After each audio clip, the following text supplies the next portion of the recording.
क्या आपने भारतीय सेना के एक ऐसे जवान के बारे में सुना है जिन्हें मरणोपरांत भी जीवित माना जाता है, जिनके लिए सुबह हर रोज़ चाय और 8 बजे नाश्ता परोसा जाता है, जिनकी वर्दी हर रोज़ प्रेस की जाती है और जूते हर रोज़ पॉलिश, जिन्हें आज भी पदोन्नति मिलती है और घर जाने के लिए समय समय पर छुट्टियाँ, जिनके बारे में कहा जाता है कि वह आज भी ड्यूटी पर हैं। जी हाँ दोस्तों, आज हम बात कर रहे हैं फोर्ट गढ़वाल राइफल के जाबाज जसवंत सिंह रावत के बारे में, जो अकेले ही चीन की पूरी सेना पर भारी पड़े। अगर कोई पूछे कि एक जवान क्या कर सकता है, तो जवाब में सिर्फ एक ही नाम काफ़ी है, जसवंत सिंह रावत। एक ऐसा सैनिक जो आखिरी सांस तक लड़ा, जो हार मानना नहीं जानता था, जिसने अकेले ही दुश्मन को यह यकीन दिला दिया कि भारतीय सेना कभी पीछे नहीं हटती। 19 अगस्त 1941 में उत्तराखंड के पौड़ी गढ़वाल, जो समय ब्रिटिश भारत में था, एक साधारण से परिवार में जन्म लिया जसवंत सिंह रावत ने। पहाड़ों में पला बड़ा यह जवान ठंड, ऊंचाई और कठिन हालात से डरना नहीं जानता था। देश के लिए कुछ कर गुजरने का जुनून उसके खून में दौड़ता था, जो मात्र 21 साल की उम्र में भारत के इतिहास में अपनी अमिट छाप छोड़ गया। आज़ादी के बाद सन 1958 में जंग के हालातों में जसवंत सिंह रावत भारतीय सेना की फोर्ट गढ़वाल राइफल में भर्ती हुए और फिर शुरू हुआ देशभक्ति का सफ़र। साल 1962 चीन ने अचानक भारत की सीमाओं पर हमला कर दिया।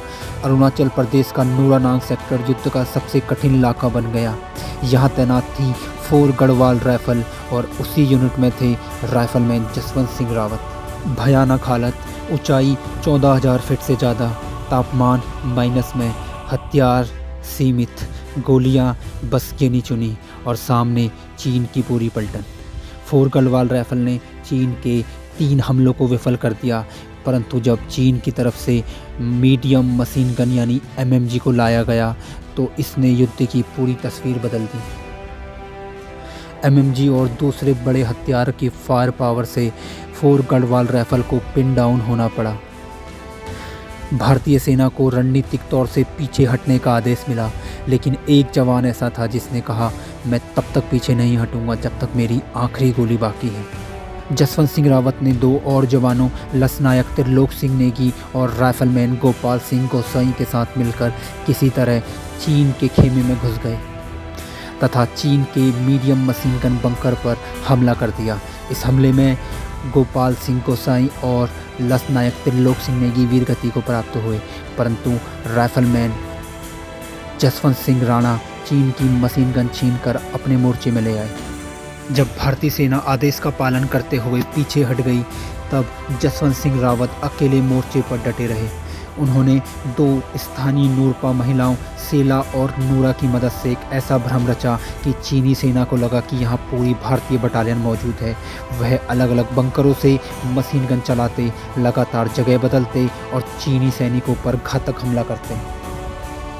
लगभग 72 घंटे तक एक अकेला जवान चीन की पूरी टुकड़ी को रोककर खड़ा रहा और चीनी सेना के 300 सैनिक मार गिराए। सेला और नूरा जसवंत सिंह की मदद कर रही थी। वे गोलियां पहुंचाती, खाना और पानी लाती तथा बंकर बदलने में जसवंत सिंह की मदद करती। तीनों ने मिलकर चीनी सेना को लगभग 72 घंटे तक रोक के रखा और अरुणाचल पर कब्जा करने के इरादे को बस एक ख्वाब बना दिया। ये युद्ध हथियारों से नहीं, हौसलों से जीता जाता है। एक सैनिक अगर मरने से पहले दुश्मन के दिल में डर छोड़ जाए, तो वही असली जीत है। लगभग 72 घंटे बाद जब एक स्थानीय मुखबिर ने चीनी कमांडरों को बताया कि उनका सामना भारत की एक पूरी बटालियन नहीं बल्कि एक अकेला जवान कर रहा है, तो वे दंग रह गए।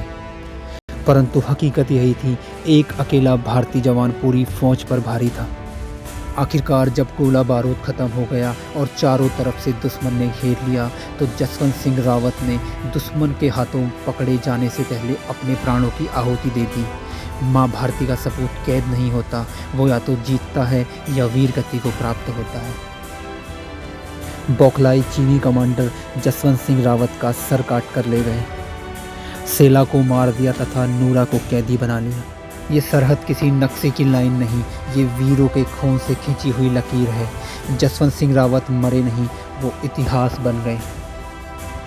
युद्ध विराम के बाद चीनी सेना ने पूरे सैन्य सम्मान के साथ जसवंत सिंह रावत का सर भारतीय सेना को सौंपा तथा एक तांबे की मूर्ति उपहार के रूप में भेंट दी। भारतीय सेना ने राइफलमैन जसवंत सिंह रावत को मरणोपरांत महावीर चक्र, लसनायक त्रिलोक सिंह नेगी को वीर चक्र तथा राइफलमैन गोपाल सिंह गोसाई को वीर चक्र से सम्मानित किया।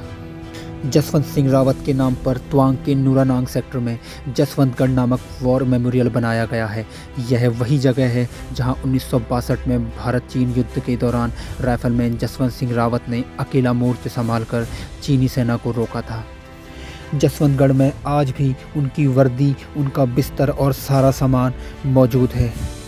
भारतीय सेना में जसवंत सिंह रावत को लेकर एक बहुत गहरी और सम्मानजनक मान्यता है।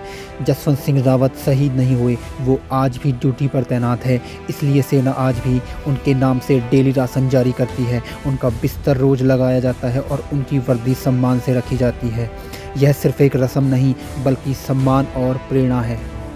नूरानांग और सेला के पास के स्थानीय लोग आज भी मानते हैं कि जसवंत सिंह रावत की आत्मा उस इलाके की रक्षा करती है।